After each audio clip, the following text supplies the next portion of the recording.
میں آپ کو ذرا اس جو انسانوں میں سے انسان دشمنی کا جن کا سب سے بڑا رول ہے، میں ان کی 2000 سالہ تاریخ کا آپ کے سامنے نقشہ رکھنا چاہتا ہوں۔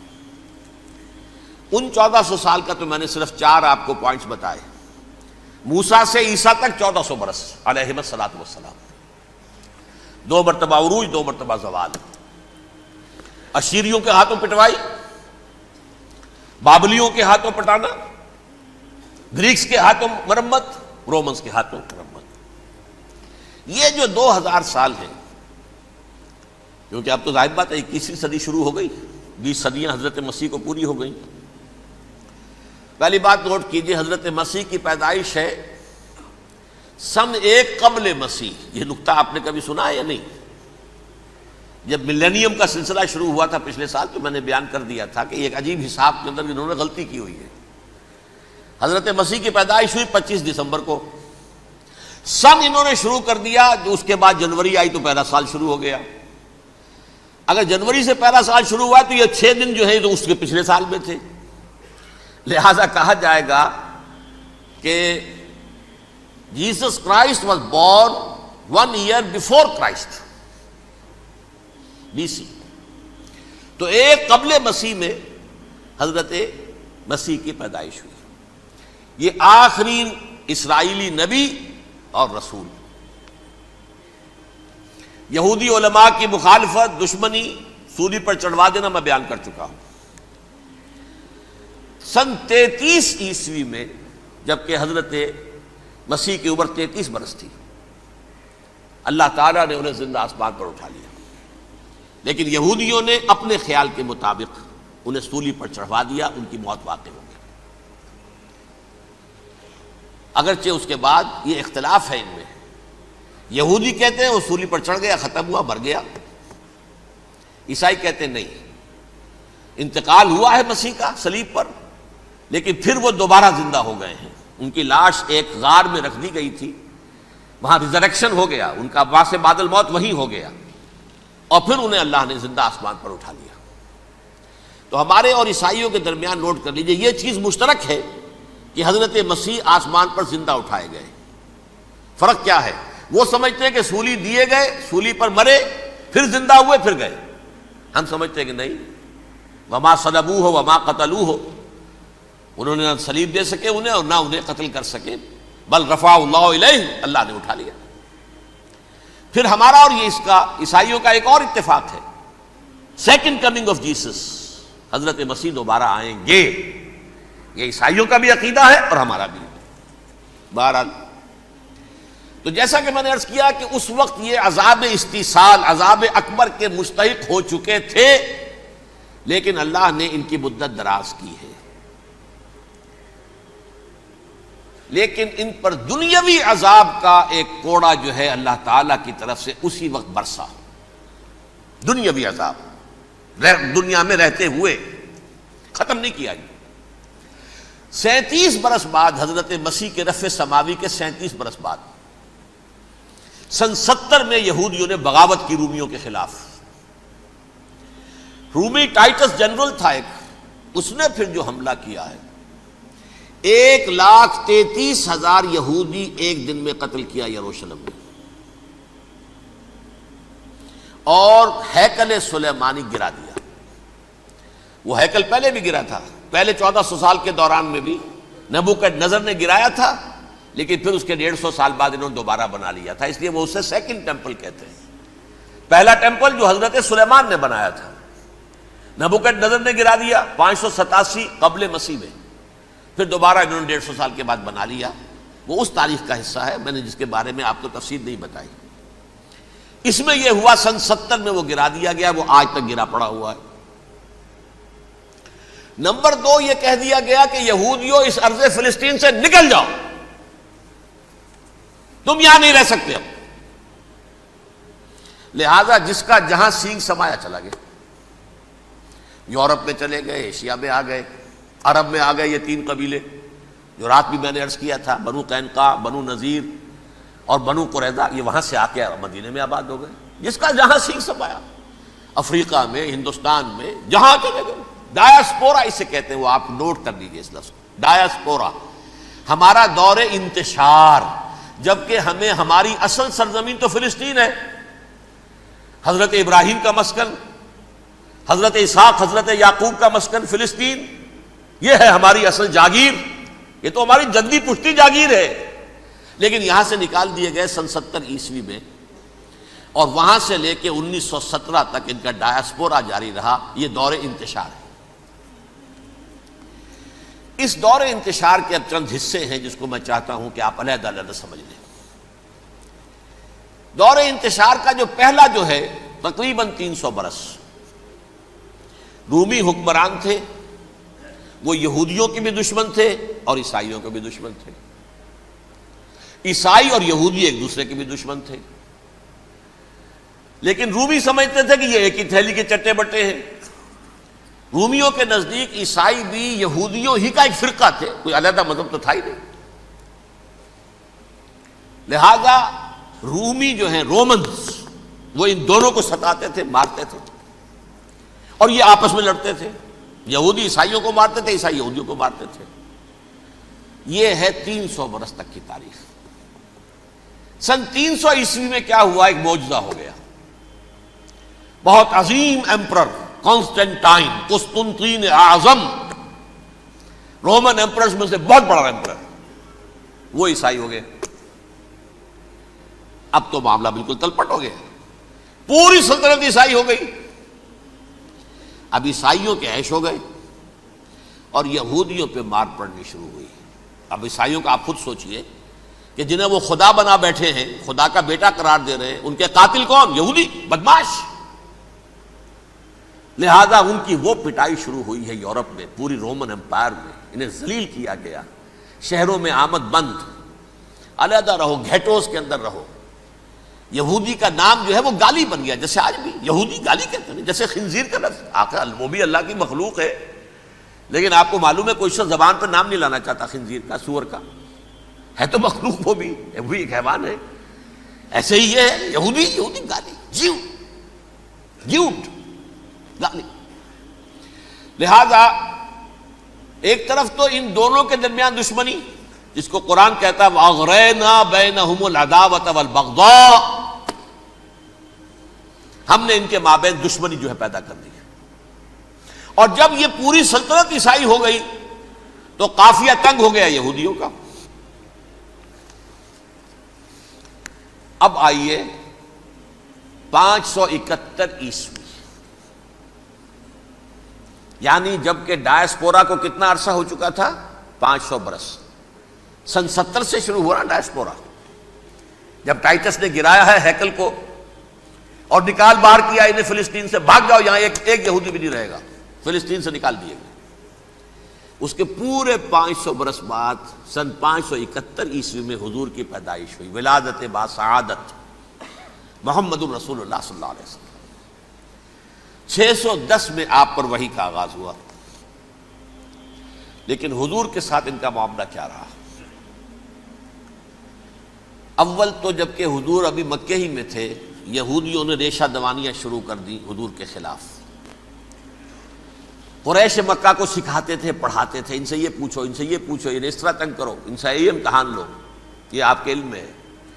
سورہ بنی اسرائیل میں، سورہ کہف میں وہ سوالات، جو امتحانی سوالات آئے تھے، ذوالقرنین کون تھا، اصحاب کہف کون تھے، تم رسول بنے پھرتے ہو تو بتاؤ، اور یہ روح کی حقیقت کیا بتاؤ، یہ ساری ریشہ دوانیاں کر رہے تھے بیٹھے ہوئے ابھی وہیں پر، حضور ابھی پہنچے بھی نہیں۔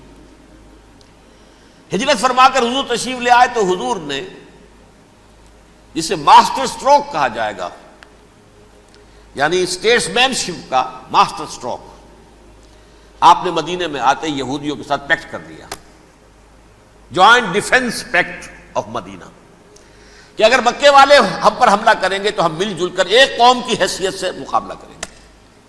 یہ میثاق مدینہ کہلاتا ہے، جس کے بہت غلط معنی پہنائے جا رہے ہیں آج کل۔ بہرحال میں موضوع میرا چونکہ یہ نہیں، میں ادھر نہیں جاؤں گا، لیکن ہوا کیا؟ ہر مرتبہ یہ خیانت کے مرتکب ہوئے، ان نے جو عہد کیے تھے ان سے پھرے، اندر ہی اندر سازش، ریشہ دوانی، حضور کی بدترین دشمنی۔ سورہ نساء کی آیت نمبر 12 میں 14 میں 13 میں فرمایا ہے لا تزال تطلع علی خائنۃ منہم، اے نبی ہمیشہ آپ کے علم میں ان کی طرف سے خیانتیں، بددیانتیاں آتی رہیں گی. اور بار بار وہ مسلسل جنگ کی آگ بھڑکاتے تھے. قریش کو دعوت دیتے، آؤ آؤ آؤ ہم اندر سے بغاوت کر دیں گے، تم آؤ تو صحیح، ختم کریں محمد کو اور اہل ایمان کو صلی اللہ علیہ وسلم ورضی اللہ تعالی عنہم اجمعین. لیکن پھر جب وہ آتے تھے تو یہ دبک جاتے تھے، ان میں ہمت نہیں تھی، میدان کے مرد نہیں رہے تھے. یہ سورہ حشر میں ان کا نقشہ کھینچا گیا ہے. کھلے میدان میں مقابلے کی اس کے اندر صلاحیت ہی نہیں ہے. یہ تو فصیلوں کے پیچھے سے، جیسے عورتیں کہیں دیہات میں لڑائی ہوتی ہے تو مرد جو ہے گلیوں میں لڑتے ہیں، عورتیں اوپر سے پتھر پھینکتی ہیں، بس وہ کام یہ کر سکتے تھے. من ورائے جدر، فصیلوں کے پیچھے سے، جنگ میں میدان میں نہیں آ سکتے. بہرحال قرآن مجید میں ہے یہ سورہ مائدہ کی آیت نمبر 64، کلما اوقدوا نارا للحرب اطفاها اللہ. اکثر و بیشتر مواقع پر تو یہ جب آگ بھڑکاتے تھے جنگ کی، اللہ اسے بجھا دیتا تھا. لیکن بہرحال اس کے باوجود جنگیں ہوئی، غزوہ بدر، غزوہ احد ہوئی کہ نہیں؟ یہ ساری اصل شرارت ہوئی. اور اس کے نتیجے میں حضور نے پھر ایک ایک کر کے 3 قبیلوں کو سزا دی. غزوہ بدر کے فوراً بعد بنو قینقاع نکالے گئے مدینے سے، غزوہ احد کے فوراً بعد بنو نذیر نکالے گئے، اور غزوہ احزاب کے بعد بنو قریظہ نکال دیے گئے. یہ تو میں نے آپ کے سامنے رکھ دیا صرف حضور کے زمانے میں ان کا کیا رویہ رہا. دشمنی، رات بھی ہم نے وہ آیت پڑھی تھی، لَتَجِدَنَّ أَشَدَّ النَّاسِ عَدَاوَةً لِلَّذِينَ آمَنُوا الْيَهُودُ وَالَّذِينَ أَشْرَكُوا. اہل ایمان کی دشمنی میں شدید ترین تم پاؤ گے یہودیوں کو اور مشرکین کو. مشرکین بھی بعد میں ہے، پہلے یہودی. حضور کے بعد کیا ہوا اب یہ نوٹ کیجئے، یہ ان کی تاریخ کا دوسرا دور. حضرت عمر رضی اللہ تعالیٰ عنہ قائد خلافت ہے. بیت المقدس کا محاصرہ کیا گیا، فصیل بڑی اونچی، شہر اندر سے سیلف سفیشینٹ، حملے کا راستہ کوئی نہیں، محاصرہ طول کھینچ رہا ہے، لیکن ان کے پاس رسد بھی موجود ہے، پانی بھی موجود ہے، وہ دروازے بند کر کے بیٹھے ہوئے ہیں. بالآخر اللہ تعالیٰ کی مشیت کا ظہور کیسے ہوا؟ ان کے کچھ علماء آئے فصیل پر، کہا دیکھو مسلمانوں، تم قیامت تک بھی یہاں پڑے رہو گے محاصرہ کر کے ہمارا، یہ شہر فتح نہیں ہوگا. ہاں ایک درویش بادشاہ کے ہاتھوں یہ شہر فتح ہونا ہے، لیکن تمہارے اندر ہمیں وہ نظر نہیں آ رہا. ابو عبیدہ بن الجراح رضی اللہ تعالی عنہ، امین هذه الامہ، ان کا فوراً ذہن گیا وہ درویش بادشاہ مدینے میں بیٹھا ہوا ہے عمر رضی اللہ تعالی. اب ایک اور عمر بھی ہے جو قندھار میں بیٹھا ہے. نقشہ وہی ہے، سادگی کی حد تک نقشہ وہی ہے، بالکل وہی، اپنی آنکھوں سے دیکھا ہے، وہی سادگی. عمر اول، عمر ثانی تھے عمر بن عبد العزیز. اب ایک اللہ کے فضل سے اللہ تعالیٰ ایدہ اللہ بنصرتہ، اللہ تعالیٰ ان کی نصرت فرمائے، دشمنوں کو ان کے مقابلے میں نیست و نابود کرے. انہوں نے ریکویسٹ بھیج دی کہ حضور تشریف لائیے، یہ شہر فتح ہو جائے گا. وہ ہے سفر تاریخی، اتنا طویل سفر، تقریباً 700 میل، ایک اونٹ، ایک خادم، ایک منزل پہ امیر المومنین اوپر بیٹھے، خادم آگے چل رہا ہے، اگلی منزل پہ خادم اوپر بیٹھا ہے، امیر المومنین آگے جا رہے ہیں. اور جب پہنچے ہیں تو وہ باری تھی خادم کی. انہوں نے ہاتھ جوڑ دیا، حضور خدا کے لیے تم کیا کہیں گے لوگ، وہ میرا برا حال کر دیں گے، تمہیں شرم نہیں آئی؟ امیر المومنین پیدل آگے چل رہے ہیں نکیل پکڑ کر، اور تم بیٹھے ہو اوپر براجمان ہو. حضرت عمر فرمایا الدور دورک، نہیں باری تمہاری ہے، بیٹھ. اس حال میں پہنچے ہیں. اور پھر یہ کہ ابو عبیدہ بن الجراح آئے ہیں، استقبال کیا ہے تو دیکھا ہے اس حال میں چلے آ رہے ہیں. عمر نکیل پکڑے ہوئے چلے آ رہے ہیں، اور کہتے ہیں کہ کہیں کیچڑ ویچڑ تھا، جوتے خراب ہو گئے تھے، وہ بھی اتار کے ہاتھ میں پکڑے ہوئے، کپڑے تو تھے ہی پھٹے ہوئے. انہوں نے کہا بھی حضرت ابو عبیدہ نے، دیکھیے یہ بڑا متمدن ملک ہے، بڑا مہذب علاقہ ہے، یہ آپ ذرا حلیہ اپنا دوست فرما لیں تب جا کے پیش ہم آپ کو کریں گے. آپ نے فرمایا نحن قوم اعزنا اللہ بالاسلام، ہم وہ قوم ہیں جنہیں اللہ نے عزت دی ہے اسلام کے ذریعے سے. کپڑوں کے ذریعے سے نہیں، دولت کے ذریعے سے نہیں۔ اسی حال میں گئے ہیں، اوپر سے انہوں نے کھڑے ہو کر نشانیاں دیکھی ہیں، اپنی کتابیں کھولی، ہاں یہ وہی ہیں، اچھا لو جی سرنڈر، شہر تمہارے ہاتھ میں۔ خون کا ایک قطرہ نہیں بہا اور بیت المقدس فتح ہو گیا۔ لیکن اس وقت حضرت عمر نے ایک نرمی یہ کی کہ یہودیوں کے لیے بھی اسے اوپن سٹی قرار دے دیا۔ یہ احسان عظیم حضرت عمر کا، اس سے پہلے یہودی آ ہی نہیں سکتا تھا، داخل ہی نہیں ہو سکتا تھا، وہاں وہ آ کر وزٹ نہیں کر سکتا تھا، زیارت نہیں کر سکتا تھا اپنے مقدس مقامات کی۔ حضرت عمر نے یوں سمجھیے کہ تقریباً 550 برس کے بعد ان کے لیے راستہ کھولا ہے کہ ہاں تم آ سکتے ہو، زیارت کر سکتے ہو۔ لیکن یہ عیسائیوں نے لکھوایا معاہدے کے اندر، انہیں یہاں آپ آباد ہونے کی اجازت نہیں دیں گے، لیکن کم وزٹ دی پلیسز، دیکھیں، زیارتیں کریں اور جائیں۔ یہ معاہدہ حضرت عمر کا ہے رضی اللہ تعالیٰ، جو پھر خلافت راشدہ کے بعد بنو امیہ نے بھی اس کو آنر کیا، بنو عباس نے کیا۔ پھر جو ہمارے یہ ترکوں میں اندر خلافت آئی تو ترک خلفاء نے بھی اس معاہدے کی پوری پابندی کی۔ فلسطین میں آ سکتے ہیں یہودی، صرف زائرین کی حیثیت سے، وہاں آباد نہیں ہو سکتے۔ اب آئیے اگلا دور آیا حضرت عثمان کا دور خلافت۔ یہ ہے وہ وقت کہ اب یہود نے امت مسلمہ کی پیٹھ میں چھرا گھونپا۔ وہ کیسے؟ ایک یہودی عبداللہ ابن سبا اسلام کا لبادہ اوڑھ کر آ گیا، معاشرے کا جائزہ لے لیا۔ ان میں بنو ہاشم اور بنو امیہ میں جو پرانی کشاکش تھی، اس کے کچھ نہ کچھ جراثیم باقی ہیں، اگر ان کو ذرا بھڑکا دے تو مسلمانوں میں انتشار پیدا ہو جائے۔ کہا یہ عثمان کون ہے؟ یہ تو بنو امیہ میں سے ہے، یہ حق تو بنو ہاشم کا ہے، خلافت ان کے پاس ہونی چاہیے، محمد کے تو رشتہ دار وہ ہے صلی اللہ علیہ وسلم۔ عوام الناس کے اندر بات پھیلنی شروع ہوئی۔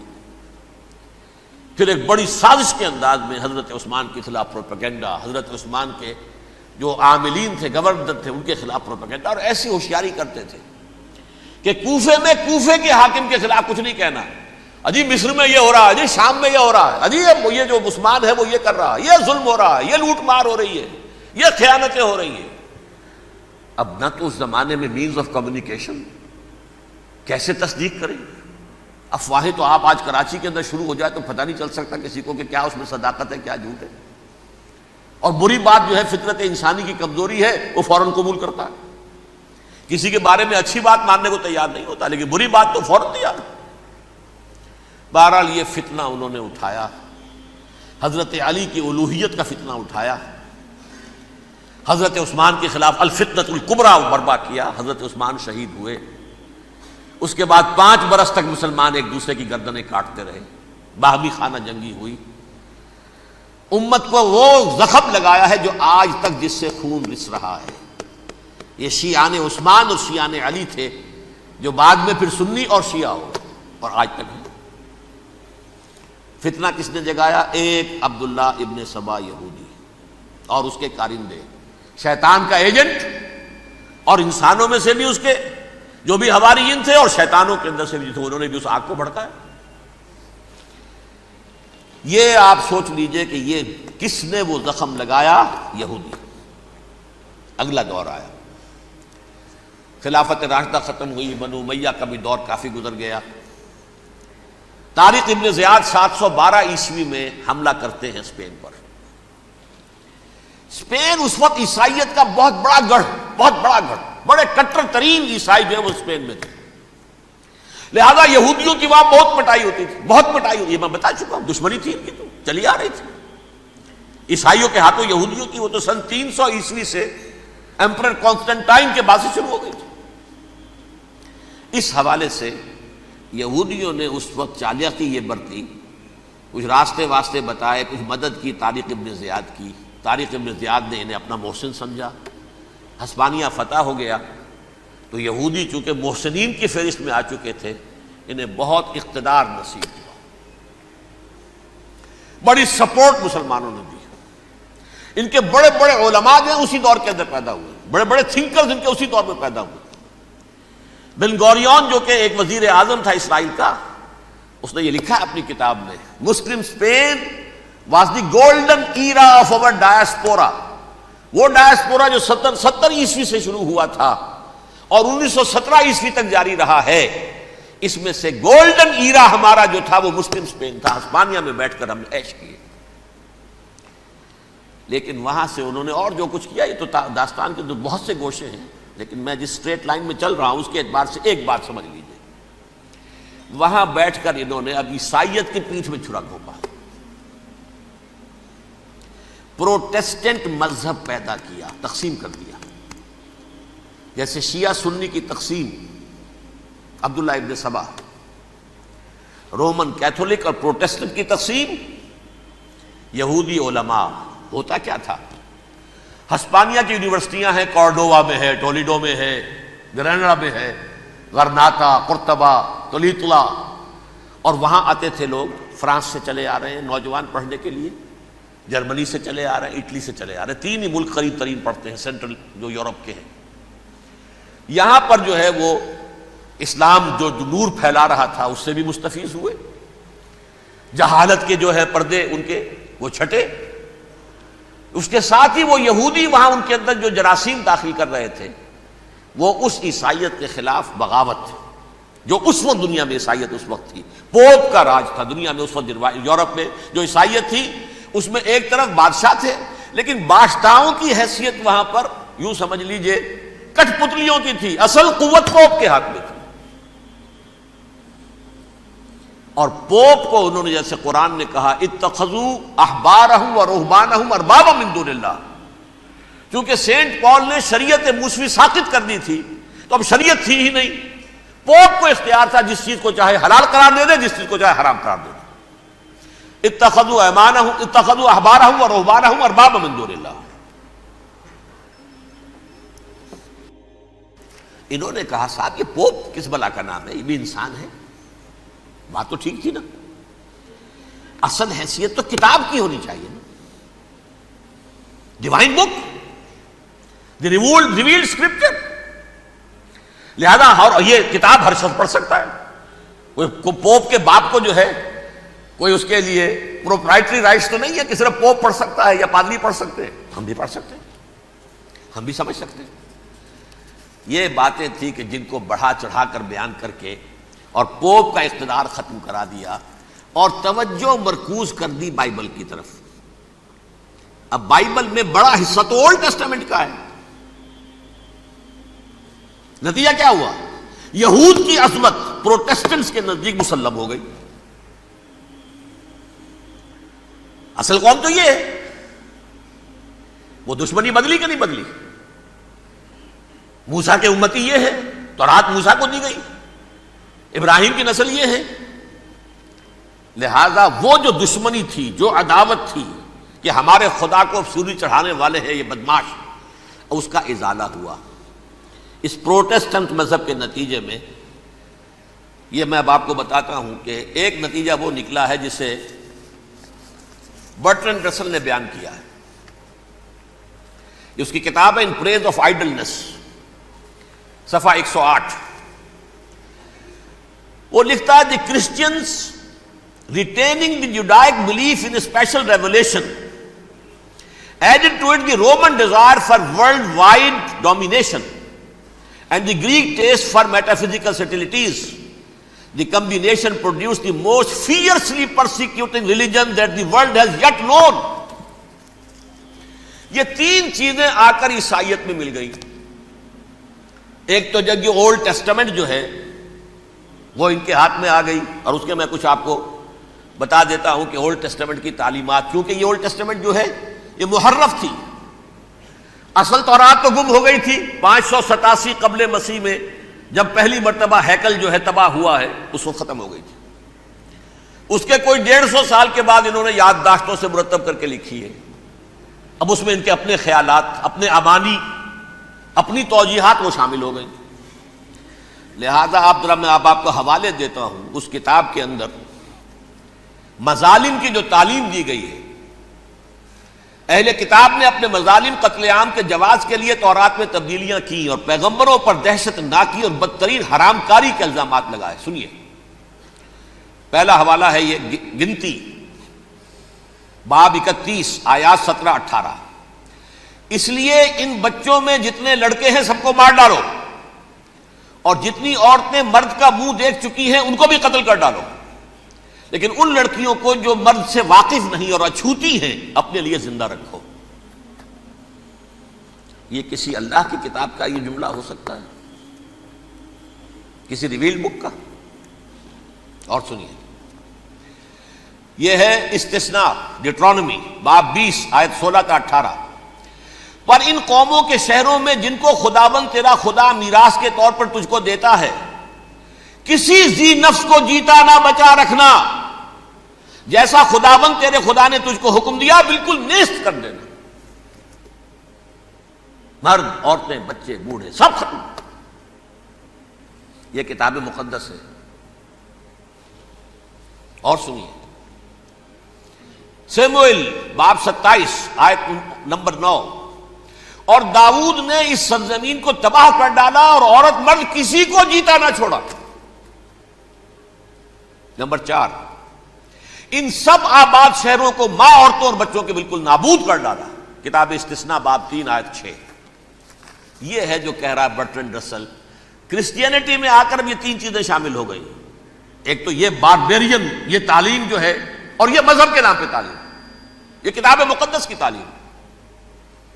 نمبر 2، رومنز کے اندر جو ایک تمنا تھی ورلڈ ڈومینیشن کی، وہ عیسائیت کے اندر آ گئی.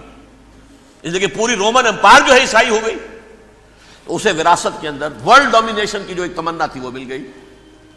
اور پھر یہ کہ انہوں نے جو توہمات تھے یونانیوں کے ان کو بھی اپنے ہاں مختلف شکلوں کے اندر جمع کر لیا. ان 3 چیزوں کا the combination produced the most fiercely persecuting religion that the world has yet known. اس کے نتیجے میں دنیا میں تاریخ انسانیت کے اندر جو بدترین خونخوار ترین مذہب ہو سکتا ہے وہ شکل عیسائیت نے اختیار کی. اور اس کا مظہر عتم کیا تھا؟ نوٹ کیجئے، صلیبی جنگیں. ایک بات ٹائم ٹیبل کے اعتبار سے نوٹ کر لیجئے گا. فرسٹ ملینیم ختم ہوا، سیکنڈ شروع ہوا. ان کے 1000 سال ختم ہوئے تو 11ویں صدی میں سیکنڈ ملینیم شروع ہوا، تو پہلی صلیبی جنگیں ہوئی. لاکھوں مسلمان قتل کیے. صرف یروشلم کے اندر اتنا خون بہایا ہے کہ خود ان کے ہسٹورینز لکھتے ہیں کہ جب ان صلیبیوں نے جب گھوڑوں کے ساتھ وہ چل رہے تھے گلیوں میں، تو ان کے گھوڑوں کے گھٹنوں تک خون کی ندی بہ رہی تھی. جہاں سے گزرے ختم کرتے چلے گئے، آبادیاں کی آبادیاں ختم کر دی. اگرچہ اس کروسیڈ میں گیہوں کے ساتھ گھن بھی پسا، یہودی بھی بہت مارے گئے. یہ فرانس سے، جرمنی سے جب یہ کروسیڈرز آ رہے تھے 3000 میل کا سفر طے کر کے آئے تھے. سوچئے تو صحیح، اربن ثانی پوپ جو تھا آگ لگا دی تھی اس نے پورے یورپ کے اندر. شرم سے ڈوب مرو، تمہارے مقدس علاقے مسلمانوں کے ہاتھ میں. انفیڈلز، یہ کافر، یہ مرتد، یہ ملحد. مسیح جہاں پیدا ہوا، مسیح کو جہاں سولی دی گئی، وہ کہاں ہے؟ ان کے ہاتھ میں. وہ آگ لگائی ہے، 3000 میل کا فاصلہ طے کر کے یہ قومیں آئی ہیں وہاں، اور جو تباہی مچائی ہے انہوں نے. تاریخ انسانی میں ایسی بربریت کی کوئی مثال. اور یہ ان کے اپنے ہسٹورینز لکھتے ہیں. شرم کے مارے ایسے محسوس ہوتا ہے جیسے ان کی گردنیں جھکی جا رہی ہیں. لکھتے ہیں